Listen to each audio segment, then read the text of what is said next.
son solo 6 pasitos. A la suerte hay que ayudarla. Con el Kini estás a 6 pasos de tus sueños. ¿Qué esperás para cumplirlos? 6, 5, 4, 3, 2, 1, Kini 6. Próximo pozo, 387 millones de pesos.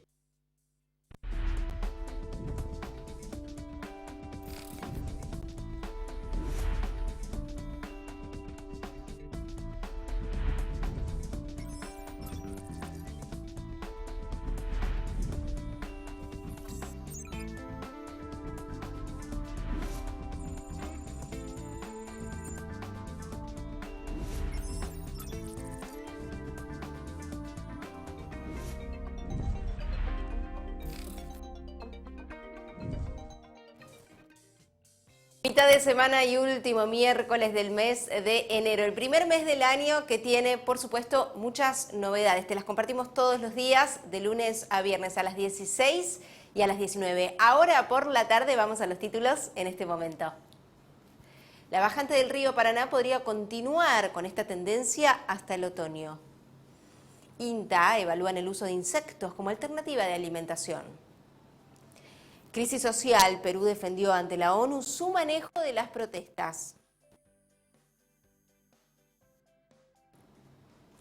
Estamos en vivo, en directo desde la ciudad de Buenos Aires y eso nos permite a vos llevarte ¿a dónde? Al centro porteño. En estos momentos la temperatura actual es de 33 grados, la máxima que veníamos proyectando de la mano del Servicio Meteorológico Nacional. Para mañana jueves hay tormentas aisladas y se puede sentir porque la humedad está llegando al 80% en estos momentos. 23 la mínima para mañana y 31 la máxima para el jueves. El viernes seguirán las tormentas aisladas, 22 la mínima, 30 la máxima y el fin de algo nublado, la mínima 19 y la máxima 30 grados. Hay sequía, hay bajante de los ríos. Esta semana te compartimos lo que pasa en Formosa y el río Paraná, que tiene todos los especialistas, los profesionales y también los productores atentos a lo que sucede con el nivel de las aguas. Y justamente el subgerente de Sistemas de Información y Alerta Hidrológico del Instituto Nacional del Agua, Juan Borús, además es hidrólogo y está a cargo del seguimiento de la cuenca del Plata, advirtió que la bajante extraordinaria del río Paraná, que esto se comenzó a manifestar así a partir de marzo del 2020, puede extenderse hasta avanzado el otoño 2023. Son aguas bajas y está el caudal subiendo gradualmente porque mejoró la condición de la alta cuenca del Paraná. Lo que mejoró ahora no alcanza para salir de aguas bajas y entrar en aguas medias. Y para que eso ocurra, vamos a tener que esperar probablemente a la segunda mitad del otoño. Respecto a qué condiciones se deben dar para revertir la bajante, también se tuvo en cuenta que se debe normalizar la frecuencia de eventos de lluvias en la región y aclaró que no basta con que se produzcan una gran tormenta en la zona. Y también es muy importante tener en cuenta que la bajante que ahora se registra es la más pronunciada de los últimos 79 años. Y en esta instancia se generó políticas como la creación en 2021 de un fondo de emergencia hídrica de 1.000 millones de pesos para la asistencia de las provincias y localidades afectadas. Así también como lo menciona, como lo anticipa, no todo tiene que ver con la lluvia que pueda llegar a caer sobre la región, sino también la expectativa de que vienen 2 días consecutivos con lluvias en diferentes lugares del país. En el norte de nuestra República Argentina hay alerta meteorológica y nos vamos ahora a la región pampeana, a La Pampa puntualmente porque se lanzó el apoyo en este caso a productores y representantes de la industria salinera que ellos nos cuentan bien los detalles de qué se trata. Es una adecuación de una línea que ya está existente desde hace varios años en el Banco de la Pampa con tasa subsidiada por la provincia, que está destinada a capital de trabajo para las industrias salineras. Lo que se ha hecho en esta oportunidad, como se viene haciendo de manera regular, generalmente una vez por año, es una actualización del monto máximo al que pueden acceder las empresas. Estábamos hablando hasta ahora de 10 millones como monto máximo, ese monto se ha triplicado, pasó a 30 millones de pesos y después el resto de las condiciones de la línea siguen siendo las habituales.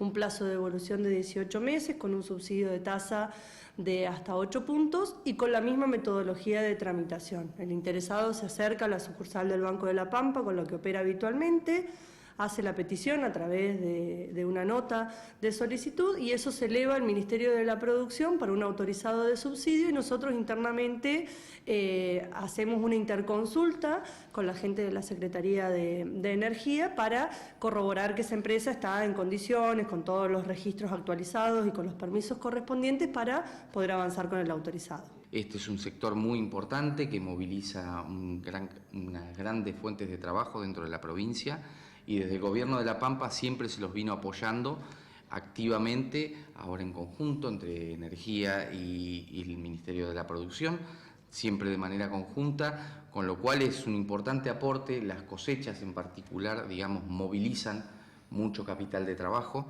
entonces es importante que esta actualización de precios, en este caso también la Cámara de Productores Mineros de la provincia de La Pampa nos elevó esta nota y bueno, con una rápida respuesta como siempre, con una predisposición desde el Ministerio y un trabajo en equipo que siempre se refleja desde el Gobierno de la provincia apoyando a los sectores productivos, ¿no?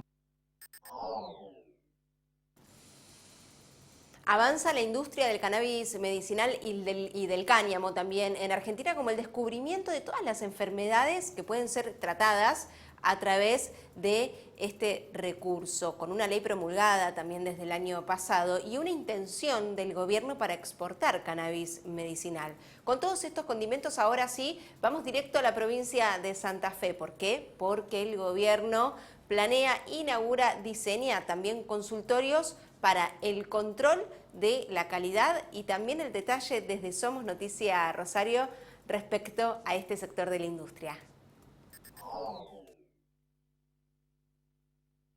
Se trata, digamos, de un proyecto muy amplio que tenemos en la provincia sobre cannabis medicinal. A partir de una indicación del gobernador Omar Perotti y nuestra ministra de Salud, venimos trabajando en muchas aristas en lo que tiene que ver con cannabis medicinal. Puntualmente, hace muy poquito cerramos una encuesta que fue abierta a todos los trabajadores de la salud de la provincia de Santa Fe, tanto público como privado, de los diferentes niveles de atención, en la cual estuvimos indagando, ¿no?, cuál es el diagnóstico de situación que hoy tenemos, es decir, cómo nuestros equipos de salud hoy están parados y se vinculan frente al cannabis medicinal. Y a partir de eso obtuvimos algunos datos interesantes en la cual hoy nos permiten saber, como te decía antes, dónde estamos parados y hacia dónde debemos caminar con este proyecto. Nosotros tenemos un registro, por ejemplo, una muestra en lo que es Iapos, que nosotros tenemos nuestro aceite producido por el IF, en la cual tenemos más de 40 pacientes en Iapos, más los sumados de la red pública.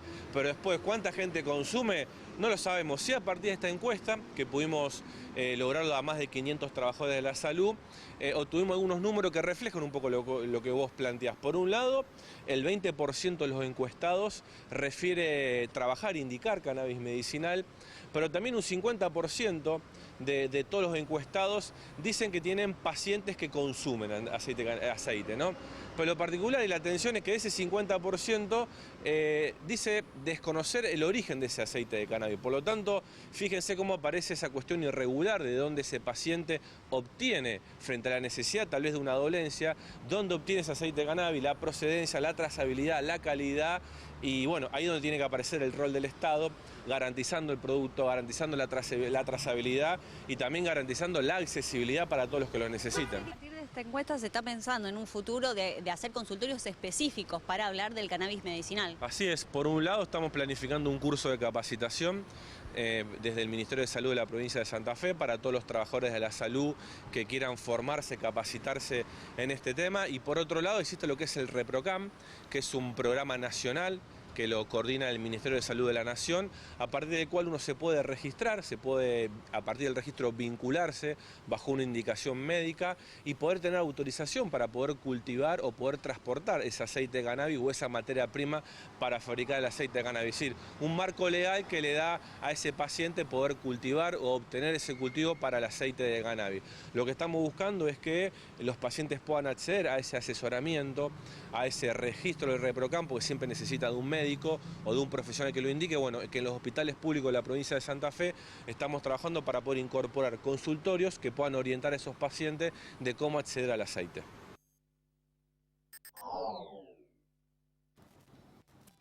Y de la mano del Instituto Nacional de Tecnología Agropecuaria, a nivel y por supuesto recorriendo toda la presencia que tiene en el país, a nivel nacional exactamente, nos vamos a abocar a un trabajo que tiene que ver con el abastecimiento que el planeta necesita respecto y de la mano con la industria alimentaria. ¿Por qué? Porque en noviembre del año pasado llegamos a los 8.000 millones de habitantes en todo el planeta y ahora se evalúa el uso del insecto como alternativa de alimentación. Es un equipo de trabajo entre el INTA y el Instituto Nacional también de Tecnología Industrial que desarrolló prototipos de alimentos utilizando entre un 10 y 20% de grillo en polvo. Es novedoso esto, te puede llamar la atención, pero sí, grillo en polvo es un ingrediente con una fuente alternativa y también sustentable de alimentación con mucho valor nutricional. Gabriela Gallardo, que es directora del trabajo e investigadora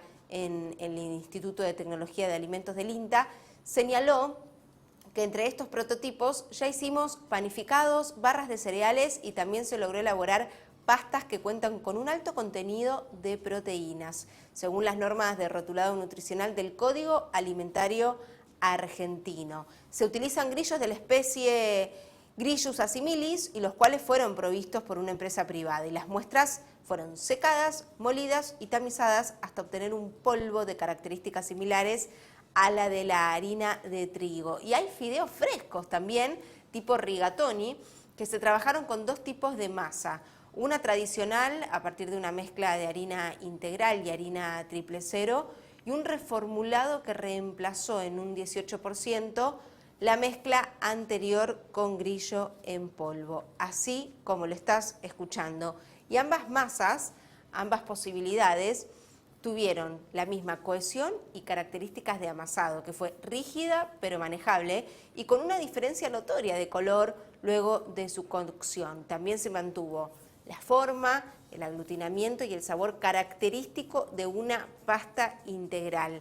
Atención que esto no significa que ahora todo lo que comamos va a estar basado y trabajado en grillo en polvo, en insectos exactamente, sino que es un trabajo que se viene haciendo. Hoy te damos la noticia, hoy lo compartimos, pero se viene haciendo hace muchísimo tiempo, muchos años, para poder comprender la demanda de alimentos que hay en el mundo y de esta forma nos acompaña a responder y a abastecer el INTA con las investigaciones y sus profesionales.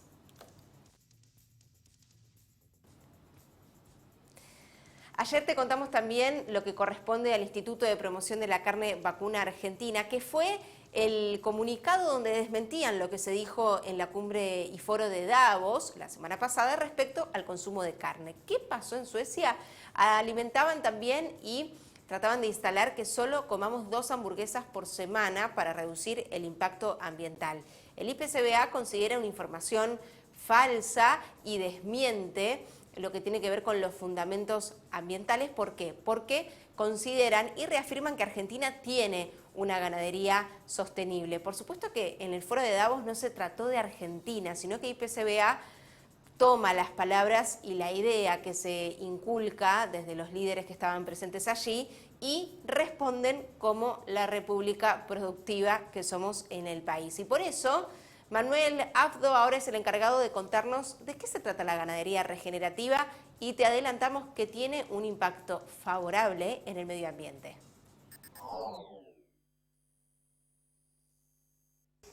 Manejo de la ganadería en realidad surge de Alan Savory a nivel internacional, una persona que ha estudiado muchísimo los ambientes y los problemas de desertificación de los ambientes.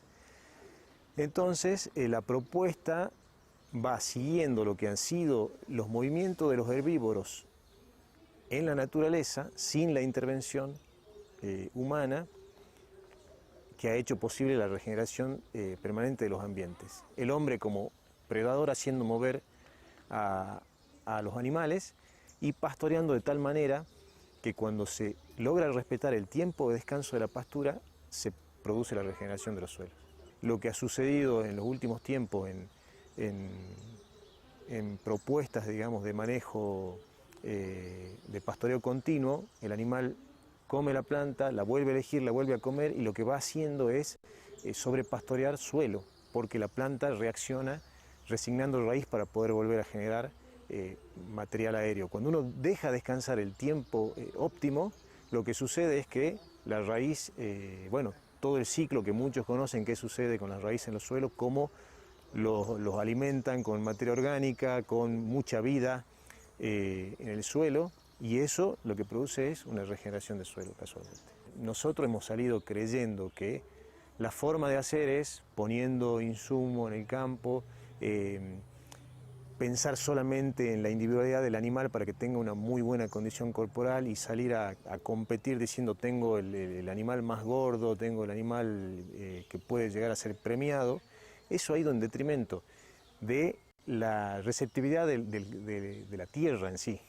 ¿Por qué? Y bueno, porque si yo priorizo eso, no doy los tiempos de descanso y estoy preocupado en tener estos buenos exponentes animales, en detrimento del suelo, lo que genero es, en situaciones como la nuestra provincia de Salta, si pensamos la zona ganadera por excelencia, pensamos en el Chaco salteño, que ha sido bien golpeado por nosotros mismos, digamos. Si le ponemos animales y no pensamos en que podemos tener una metodología regenerativa, lo que vamos a hacer es ayudar a la desertificación más rápida, digamos. ¿Sí? ¿Por qué? Y porque si le vamos quitando receptividad, lo que vamos haciendo es perdiendo. Si perdemos suelo, perdemos ambiente también. Instituto Seibor a nivel internacional y OBIS 21 han tomado con muchísima seriedad, dada la gravedad del asunto. Estamos frente a una crisis ecológica, es crisis de todo tipo, pero ecológica también, fuertísima, que la estamos llevando a cabo nosotros mismos, digamos. Entonces, ante esa gravedad del asunto, se ha tomado con mucha seriedad. O sea, la regeneración se puede medir. Y OBIS ha participado muchísimo con los distintos, nosotros decimos, tenemos la red de nodos a nivel nacional. A nivel internacional, Seibor tiene hubs, que serían como los nodos en los distintos países. Bueno, todo ese equipo trabaja, ¿sí?, a nivel global por la regeneración, y OBIS ha aportado muchísimo en la metodología para poder medir la regeneración. Entonces nosotros tenemos una propuesta de trabajo hoy que es, podemos ir a los campos, plantear una metodología de manejo que permita la regeneración y podemos medir esa regeneración.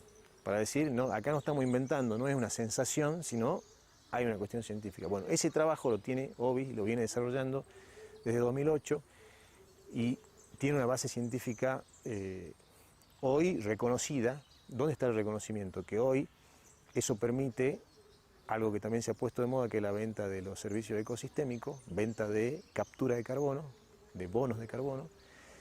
Y bueno, si tenés una metodología que garantiza que vos estás capturando carbono, te la van a comprar. Y hoy están lanzándose ya las primeras ventas de bonos de carbono con estas metodologías. Lo que tenemos es, justamente con esta red, ¿no?, de nodos, con esta red de regeneradores a nivel global, lo que tratamos es de garantizar equipos capacitados para poder hacer esa medición. O sea, un productor, si nosotros trabajamos con un campo de un productor, vamos a capacitarlo para que él pueda hacer lo que nosotros llamamos monitoreo de corto plazo, que es lo más grueso, digamos, que es lo más visual. Yo voy a un campo y veo cómo está y tomo algunos parámetros más visuales que otra cosa y puedo decir, voy bien en la regeneración. Pero ahora, los monitoreos de largo plazo, que son con una metodología específica, eso los tenemos que hacer cada 5 años y lo tiene que hacer gente especializada para poder garantizar la veracidad científica de esa medición, digamos. En eso estamos nosotros capacitados y capacitando gente. ¿Puede ser un productor? Claro que puede ser si se capacita, digamos. No es tan sencillo, pero bueno, tenemos dos tipos de monitoreo. Un monitoreo de corto plazo es muy buen monitoreo y trabajamos mucho. Cuando vamos a trabajar un campo, vamos a trabajar esa metodología. He trabajado muchos años con pequeños productores, muy preocupado por lo que viene sucediendo, por lo que estamos haciendo con nuestro planeta. Y desde acá, desde esta pasión que tengo por poder transmitir las experiencias que considero que están buenas de transmitir, es que me meto en esto y bueno, invito a toda la gente interesada que también se sume, porque podemos hacer las cosas distintas, es posible y bueno, simplemente son decisiones. Con toda esta información estamos llegando al final del primer bloque, pero vamos a hacer una pausa y volvemos con mucho más. ¿Por qué? Porque nos vamos a otros países, a otras realidades, a otras novedades también después de esta pausa.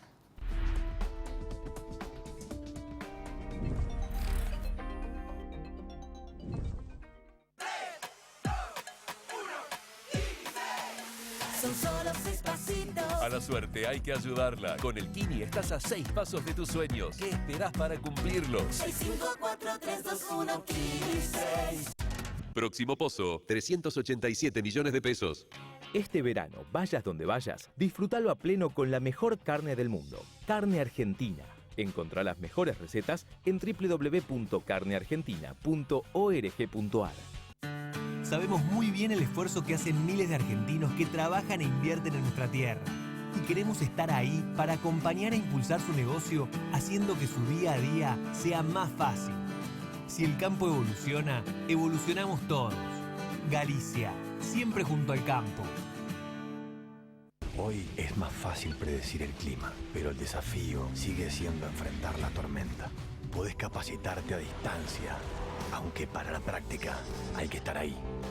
Hasta es más simple orientarse. Eso sí, el camino hay que recorrerlo igual. Si bien algunas cosas parecen más sencillas que antes, el desafío es el mismo de siempre. Volkswagen. Su desempeño y el respaldo de una gran empresa de 60 años en el mercado harán de la sembradora Crucianelli su mejor inversión. Es hora de ganar. Entrega tu cabezal usado y llévate un Draper nuevo. O podés reformar tu convencional a lona. piersantiplataformas.com.ar. Líneas de financiación para estar más cerca de su nueva sede. En todo el país se siembra con sede.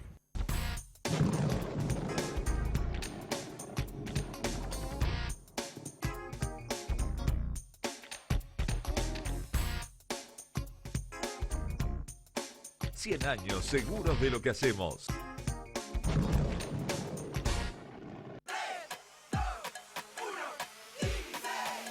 Son solo 6 pasitos. A la suerte hay que ayudarla. Con el Kini estás a 6 pasos de tus sueños. ¿Qué esperás para cumplirlos? 6, 5, 4, 3, 2, 1, Kini 6. Próximo pozo, 387 millones de pesos.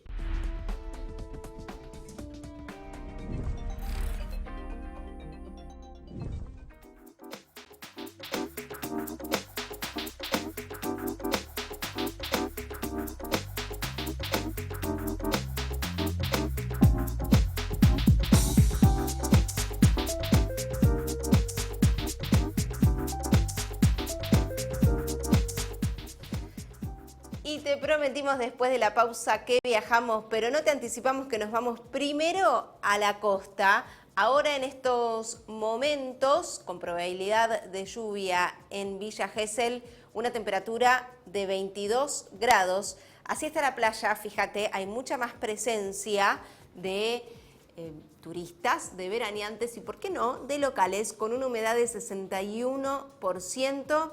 Podrían llegar las lluvias y las tormentas. Lo que te contamos para Buenos Aires, para Ciudad Autónoma de Buenos Aires, se extiende también al partido de la costa. En algunas ciudades sí, en otras no. Este es el caso. Mañana pasado habría tormentas aisladas.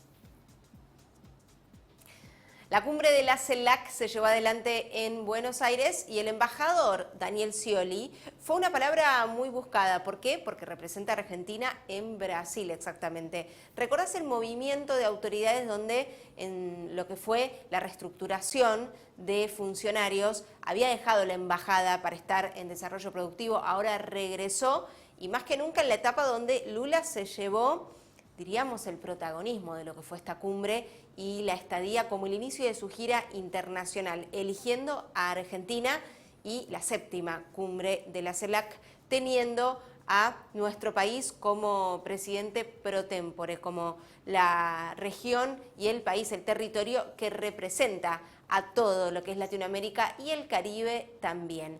Se encontró también la declaración, que es lo que te queremos compartir, del embajador respecto a todo lo que se dijo, a todo lo que se debatió y a la integración, que es de lo que habla la prensa internacional, de Argentina y Brasil. Una suerte de relanzamiento bilateral. Hay una representación de todos los países y lo que hay es un espíritu con la llegada de Lula, con la vuelta de Brasil a la CELAC, de una agenda que plantea grandes desafíos en este contexto de crisis y la globalización, la cual es muy importante fortalecer e integrar más toda esta región de Sudamérica y del Caribe. Y creo que el gran paso que dimos ayer con Brasil es una matriz para aplicar luego en otro tipo de acuerdos. Creo que lo que se va a buscar, respetando la regla fundacional del Mercosur, que lo hablamos el otro día con el canciller de Brasil, Mauro Vieira, el relacionamiento externo común, ir en bloque somos más fuertes, y si el bloque se agranda, más fuerte vamos a ser todavía. El mundo demanda lo que nuestros países tienen, comenzamos de eso, alimento, energía, minería. Postura personal propia sobre Nicolás Maduro, sobre Ortega, ¿qué le pasa a usted? No tengo posturas personales, tengo institucionales desde el punto de vista del país. Y creo que acá hay un espíritu, bueno, hay que tener diálogo con todos los países. ¿Cuál es el fondo de la cuestión? Buscar que sobre el 50% que aumentó el comercio bilateral el año pasado entre Brasil y Argentina con respecto al año 2019, 2020, aumentarlo cada vez más. Entonces lo que se busca es distintos caminos que nos lleven a aumentar el comercio. ¿Eso qué? Trabajo argentino, traer inversión argentina. Por eso Brasil hemos logrado en este tiempo que vuelva a ser el socio comercial número 1 de Argentina, con récord de comercio bilateral en los últimos 9 años, y ahora proyectando esa futuro, aumentar ese comercio en forma equilibrada, porque Argentina tiene en el pasado años de muchos déficits. Entonces lo que buscamos es hacer un comercio más equilibrado. Y si hablamos de nuestra región de Latinoamérica, Perú tiene también todas las alarmas encendidas sociales y políticamente, porque Dina Boluarte no va a dar un paso al costado y tampoco los manifestantes. Lo que hizo el país también frente a la preocupación que se instaló de parte de la ONU en Ginebra durante una reunión celebrada por el Consejo de Derechos Humanos ante la represión de las protestas en el país contra el gobierno de Boluarte, el ministro de Justicia defendió la respuesta de las autoridades y la calificó de apropiada. Lo mismo hace la presidenta Dina en justificar a la policía. Esto es muy importante y es el repaso de lo que viene sucediendo. Ya estamos cerca de que se puedan cumplir los 2 meses de manifestaciones. Esto empezó el 7 de diciembre y si no hay resolución al 7 de febrero, la verdad es que es desesperante lo que nos compete como testigos respecto a la situación de Perú. El Congreso destituyó a Pedro Castillos y después se anunció el cierre del legislativo junto al establecimiento de un gobierno de excepción con supresión de garantías constitucionales. Y ya desde ese momento hubo manifestaciones, violencia por parte de la policía, víctimas fatales que al principio, por Dina Boluarte, no habían sido reconocidos. Y reafirman desde lo que es el Ministerio de Justicia peruano que están actuando de una forma apropiada para defender la democracia y los derechos humanos. El ministro condenó la violencia de los manifestantes e insistió en que las acciones tomadas para restaurar el orden público fueron emprendidas en cumplimiento de sus obligaciones. Esto es lo que declaran desde Perú como respuesta mundial a la alarma que se da respecto a la paz social en Perú, que no es lo que ahora está primando, todo lo contrario. Seguimos de cerca a nuestro vecino y país hermano, que estoy hablando de la República Oriental del Uruguay y las medidas que con mesas de trabajos en diferentes regiones van acercando y concretando junto al gobierno. Más análisis y más posibilidades para acompañar a los productores afectados por la sequía. Nosotros tuvimos una reunión con el secretario de Presidencia, Álvaro Delgado, los efectos de trasladarle lo que era una resolución del directorio del Instituto Nacional del Cooperativismo, que es postergar los vencimientos que tengan las cooperativas agrarias con el instituto, tanto de los préstamos que tengan vigentes y que tengan vencimientos en los próximos 90 días, como también de la prestación coactiva, que es un paratributo que las cooperativas agrarias pagan al Instituto Nacional del Cooperativismo de acuerdo a la ley 18.407. Y bueno, nos vamos con el beneplácito del secretario de Presidencia, que además nos recalcó la voluntad y la necesidad de trabajar conjuntamente con el Instituto y con otras vías que pueda tener el Estado a los efectos de brindar un mayor financiamiento a las cooperativas agrarias que lo necesiten en el marco de esta emergencia sanitaria. ¿Esas cuotas después se reparte con las próximas? ¿Cómo se pagan? La idea es generar un corrimiento de las cuotas por 90 días. Quiere decir que la idea no es que se acumulen con las que ya tienen, sino que en realidad se extiende por 90 días más el plazo que tienen para pagar en el caso de los préstamos, por supuesto que sin moras ni recargos.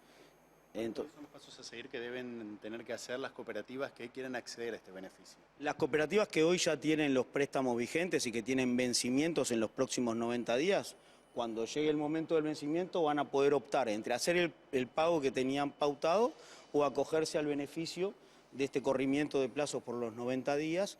Lo mismo con los convenios que tengan por la prestación coactiva, que es un tributo anual, pero que lo pueden pagar en forma mensual al instituto, y en el marco que haya vencimientos en estos próximos 3 meses también se pueden acoger al mismo beneficio. Más allá de esta situación que está planteada y del análisis que ustedes van a hacer de posibles futuras medidas, ¿tienen algo ya definido para ofrecer a las cooperativas? A ver, toda medida que uno pueda tomar en el marco de una emergencia hídrica como la que estamos teniendo no es suficiente, en tanto lo que precisamos es que llueva. Todas estas son medidas paliativas que uno puede ir tomando, que necesitamos transmitirle a los productores por lo menos la cercanía y el amparo del instituto, y estamos trabajando fuertemente en buscar herramientas de financiamiento, porque en algún momento va a llover, se van a tener que necesitar otro tipo de herramientas a los efectos de poder acceder rápidamente a raciones para que el caso del ganado pueda tener mayor desarrollo, en el caso de los cultivos también, y claramente el instituto para todo lo que es el cooperativismo agrario, que significa el 25% de la producción de este país, donde el 50% de lo que se produce en Uruguay es producción familiar y el 25% es cooperativa. Allí es que nosotros como política pública queremos estar cerca de ellos. Temporada de verano, tiempos donde consumimos más frutas y verduras, y hoy elegimos para analizar con vos lo que pasa con la producción de tomates. Es mucho lo que se produce en Argentina, se pueden alcanzar las 72 toneladas en una sola hectárea, por supuesto con el esfuerzo de quienes lo hacen posible, que son los productores, las productoras, pero la región, en este caso, que son los reyes de la producción de tomate, es Europa, porque con sus invernaderos exactamente logran alcanzar los 700 toneladas por hectáreas de tomate. Es muchísimo el volumen productivo y a su vez elegimos un país del bloque, que es Francia, para conocer de cerca cómo hacen los tomates tan exquisitos que los chefs tan profesionales de París eligen para sus platos. Tomate, piña, durazno rosado, tetilla de Venus, naranja queen o corazón de res. Las variedades de tomates antiguos de Jackie son todo un poema. De visita a Comelona, donde su horticultor Yves Combebord, el bearnés, e Iñaki Aspitarte, el vasco, son dos cocineros respetados por sus pares. Su tema, la bistronomía, Una gastronomía más auténtica donde el producto y los pequeños productores regresan al corazón de la cocina. Ver a la persona que lo hace, su entorno, sus convicciones, el trabajo realizado para alcanzar la calidad. No tratas el producto de la misma manera después. Cuando llega a la canasta, ves la cara del Jackie detrás de ello, entonces respetas aún más el producto. Estos grandes chefs enloquecen por las variedades de tomates antiguos de Jackie Messier porque este pequeño productor instalado en la Vienne cultiva desde hace mucho tiempo el gusto por las cosas bien hechas. Aquí estamos en mi terreno, por supuesto, donde produzco mis tomates, mis plantas aromáticas, las verduras principalmente. Tomates porque siempre ha sido mi pasión. Una pasión por el tomate que empezó hace 40 años con un hilo conductor, sin pesticidas, y sobre todo hacerlos crecer al aire libre en vez de invernaderos.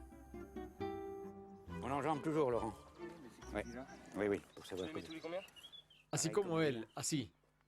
No se siembra así. Mírame bien. Mis colegas quieren tenerlos rápido, apostar por la productividad.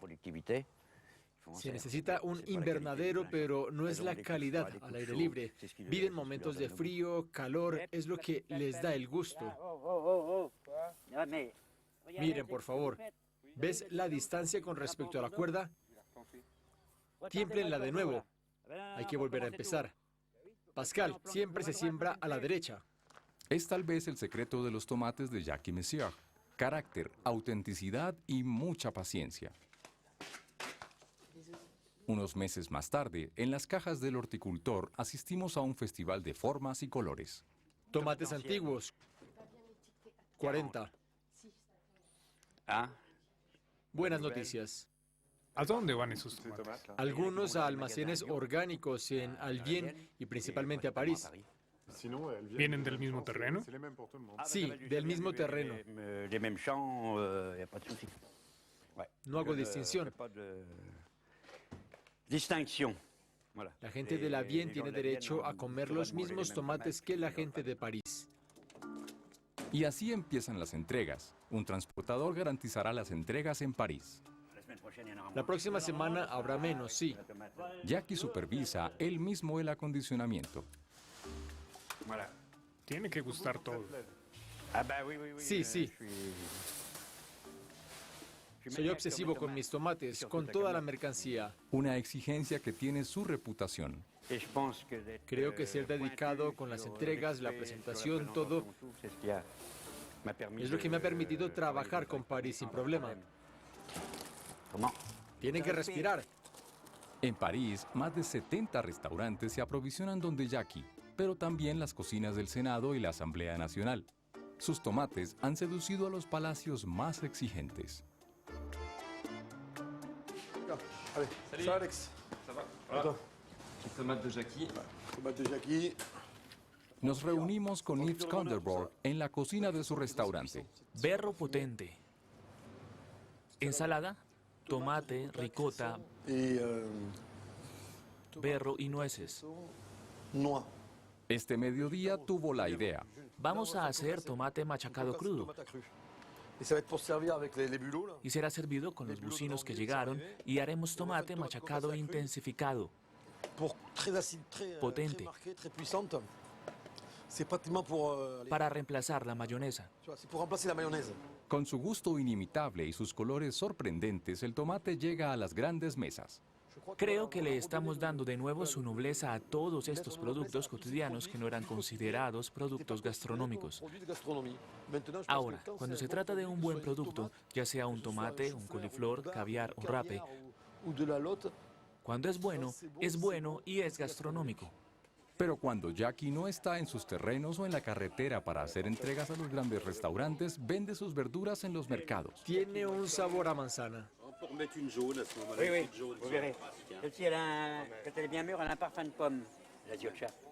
En estos exhibidores de un pequeño pueblo de Vienne se encuentra tal vez los mejores tomates de... Y como estamos en Europa, justamente recorremos más destinos, como en este caso Alemania, de la mano de la agencia pública del país germano, que nos muestran lo que pasa con la floricultura y la recomendación que cuando elegimos plantas para nuestros espacios sean autóctonas.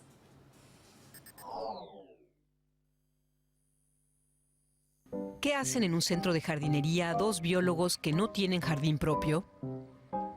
Josiane Siga e Ingmar Staude buscan lo que aquí se vende para jardines y balcones. Su misión es salvar las plantas autóctonas. En su estudio se centran en el espacio urbano en rápido crecimiento. Nuestra idea es aprovechar el enorme potencial de las millones de zonas verdes que tenemos en Alemania y otros países parecidos. Tenemos jardines, huertos, veredas, balcones. Son espacios con los que la gente tiene un vínculo, donde la gente quiere plantar cosas.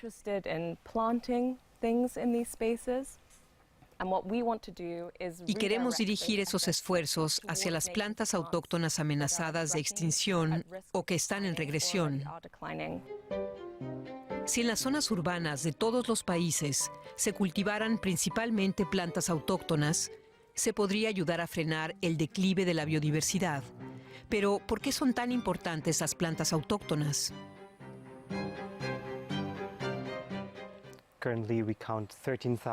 Actualmente contamos con 13.000 plantas exóticas, mientras que la diversidad vegetal total es de 370.000 plantas. Así que si solo apoyamos las exóticas, es decir, las no nativas, estaríamos apoyando solo una pequeña parte. Además, estas plantas se propagan fácilmente, por lo que no están en peligro, mientras que muchas plantas autóctonas sí lo están. En Alemania, cerca del 30% de las plantas autóctonas están amenazadas. Aquí, donde trabaja la arquitecta paisajista Claudia Felgenträger, se venden árboles, matorrales y flores. Según su experiencia, a los clientes no les importa si las plantas son autóctonas o no. Las quieren bonitas, resistentes a las enfermedades y fáciles de cuidar. ¿Y qué prefiere ella? Por supuesto, seleccionamos mucho en función del diseño, dependiendo de lo que quiera la gente. Este es el punto de partida. ¿Qué quiere la gente? Luego nos importa la ubicación, que puede variar mucho. Y eliges la planta en función del lugar. Por ejemplo, para zonas oscuras, plantas que toleren esas condiciones. O para terrenos inclinados, tipos de plantas que necesiten menos agua. Todo apunta a una mezcla de plantas autóctonas y foráneas. Cuando la gente pide autóctonas, suele referirse a plantas que puedan ayudar a insectos y pájaros, dice Claudia Felgenträger. Hay muchos insectos en este centro de jardinería. ¿Polinizan más las plantas exóticas o las autóctonas?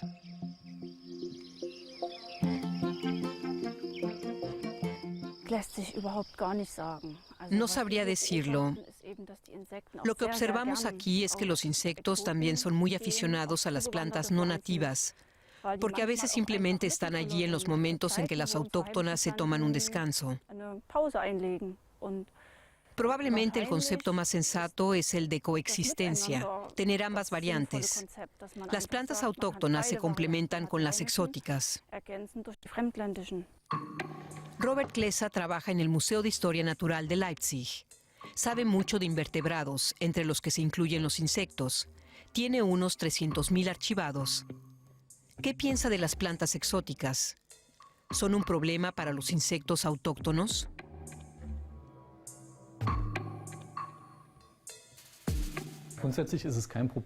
En principio no es un problema. La cuestión siempre es cómo encaja en un ecosistema existente. Eso es muy difícil de predecir. Y en un ecosistema nuevo se encuentra con muchísimas especies de animales y plantas que no están preparadas para su llegada. En otras palabras, no sabemos si tendrá efectos negativos, positivos o ningún efecto. ¿Y cuál es el caso de las abejas silvestres? Depende de cómo se adapten al cambio de flora. En el caso de las abejas silvestres hay algunas especies muy flexibles. Por ejemplo, muchos abejorros pueden utilizar muchísimas plantas como fuente de alimento. Pero también hay muchas abejas y abejorros que no pueden hacerlo, que dependen de unas pocas plantas. Y si esas plantas desaparecen, ellos también. Philip Drosky es también biólogo y también se preocupa por la biodiversidad. Lo que parece un jardín que crece sin control es en realidad el resultado de la jardinería orientada a la naturaleza.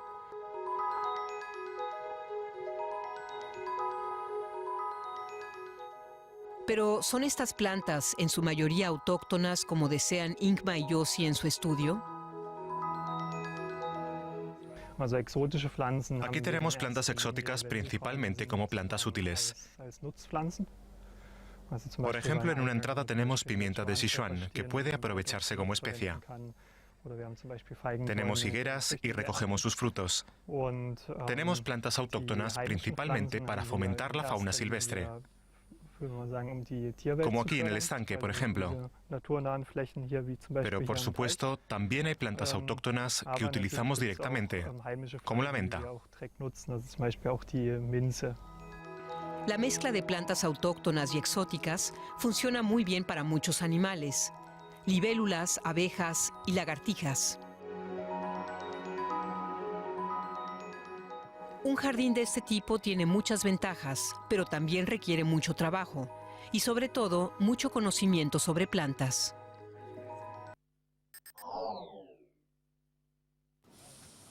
Y en el mar Mediterráneo, sobre todo la región que es compartida por Turquía y Grecia, se descubre el turismo bajo el agua. Hay ruinas y así se disfruta quienes tienen la posibilidad de estar allí.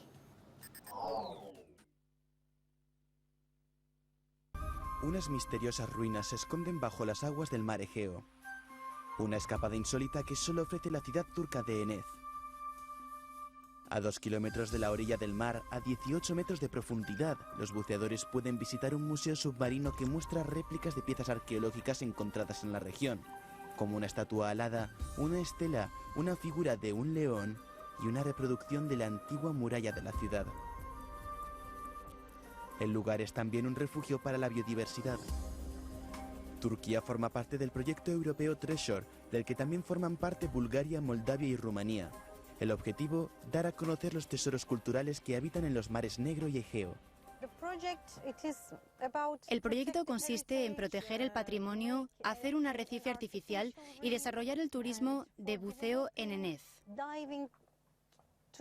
Para hacer un museo subacuático utilizamos el patrimonio de Enez porque es un lugar muy importante a nivel histórico y nadie lo conoce en el mundo. Pero las piezas sumergidas no son las originales. Estas se encuentran a buen recaudo a 2 horas y media de Enez, en el Museo Arqueológico de Edirne. Un experto local en historia que trabaja como guía turístico destaca la pieza más interesante de la colección submarina: la estatua de la diosa Nike. Las diosas aladas llamadas Nike son una de las figuras más importantes de la mitología griega por su capacidad de volar, su velocidad y también su fuerza. La estatua de Nike es normalmente una estatua de 20 o 25 centímetros de tamaño. Para que los buceadores la vieran mejor y para impresionar más a la gente, se hizo en un tamaño mayor y se dejó bajo el agua. El proyecto Treasure tuvo un valor total de más de 939.000 euros, procedentes en su mayoría de la política de cohesión europea. Enez completa su oferta dentro del proyecto Treasure con un centro deportivo y cultural que ofrece actividades para niños y adultos. En este centro impartimos clases de Ebru, que es un estilo de pintura tradicional turca. Tenemos clases de música, piano, violín, instrumentos clásicos turcos. Además, también damos clases de fitness, de baile de salón y contamos con un equipo de piragüismo y de buceo en el centro. Enez pretende abrir nuevos horizontes de oportunidades para compartir su patrimonio cultural con un nuevo tipo de turistas. Entre estos proyectos que quieren poner en marcha destacan una agencia de turismo local, un centro de buceo y más actividades en el mar. 33 grados es la temperatura en Buenos Aires. Volvemos a Argentina, volvemos al piso y llegamos al final de este noticiero, que no es todo por hoy, porque a las 19 nos volvemos a encontrar en vivo, en directo, para compartir mucho más con vos, así que en 2 horas te espero.